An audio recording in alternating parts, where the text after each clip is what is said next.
South Korean investigators abandon effort to detain impeached president after hours-long standoff. Seoul, South Korea. South Korean investigators left the official residence of impeached President Yoon Suk-yeol after a near 6-hour standoff during which he defied their attempt to detain him.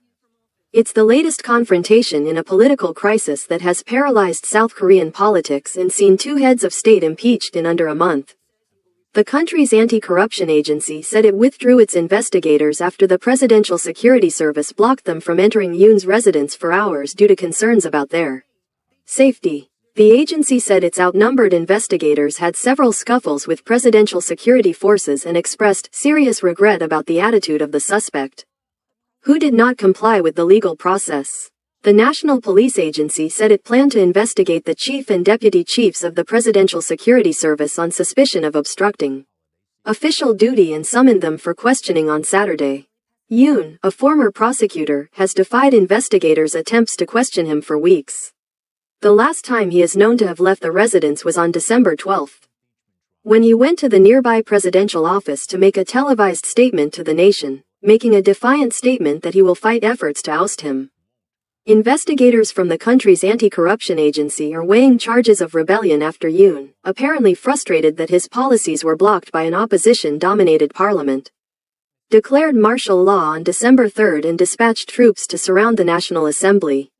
Parliament overturned the declaration within hours in an unanimous vote and impeached Yoon on December 14, accusing him of rebellion, while South Korean anti-corruption authorities and public prosecutors opened separate investigations into the events. A Seoul court issued a warrant for Yoon's detention on Tuesday, but enforcing it is complicated as long as he remains in his official residence. Yoon's lawyers, who filed a challenge to the warrant on Thursday, say it cannot be enforced at his residence due to a law that protects locations potentially linked to military secrets from search without the consent of the person in charge. The office said it will discuss further actions, but did not immediately say whether it would make another attempt to detain Yoon. The warrant for his detention is valid for 1 week. Yoon's lawyers have also argued that the Corruption Investigation Office for High-Ranking Officials, which is leading a joint investigation with police and military investigators, lacks the authority to investigate rebellion charges. They said police officers don't have the legal authority to assist in detaining Yoon, and could face arrest by either the Presidential Security Service or any citizens. They didn't elaborate further on the claim. If investigators manage to detain Yoon, they will likely ask a court for permission to make a formal arrest. Otherwise, he will be released after 48 hours. Park Chan-dae, floor leader of the liberal opposition Democratic Party, called the anti-corruption agency's withdrawal regrettable and urged the agency to make another attempt to detain Yoon on Friday.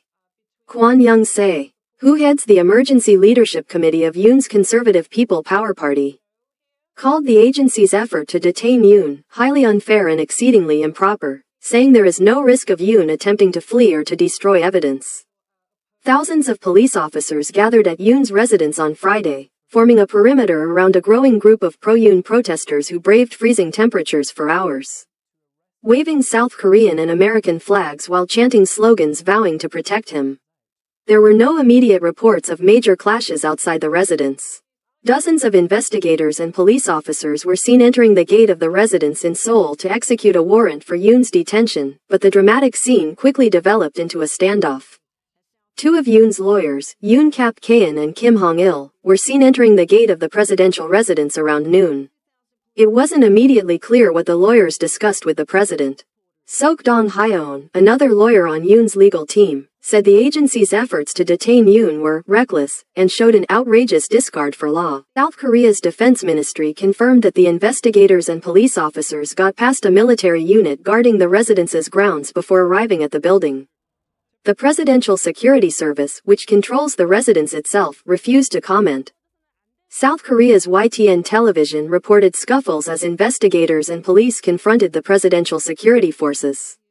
As the standoff progressed, the Democrats called on the country's acting leader, Deputy Prime Minister Choi Sang-mok, to order the Presidential Security Service to stand down. Choi didn't immediately comment on the situation. Do not drag the upright staff of the Presidential Security Service and other public officials into the depths of crime, said Jo Sung-lae, a Democratic lawmaker. Choi must remember that swiftly addressing the rebellion and preventing further chaos is your responsibility, Cho said. Yoon's defense minister, police chief and several top military commanders have already been arrested over their roles in the period of martial law. Yoon's presidential powers have been suspended since the National Assembly voted to impeach him on December 14. Yoon's fate now lies with the Constitutional Court, which has begun deliberations on whether to uphold the impeachment and formally remove Yoon from office or reinstate him. At least 6 justices on the 9-member Constitutional Court must vote in favor to remove him from office. The National Assembly voted last week to impeach Prime Minister Han Duck-soo, who became acting president after Yoon's powers were suspended, over his reluctance to fill 3 Constitutional Court vacancies ahead of the court's review of Yoon's case. Facing growing pressure, the new acting president, Choi, appointed 2 new justices on Tuesday, which could increase the chances of the court upholding Yoon's impeachment. Thank you so much. See you next videos.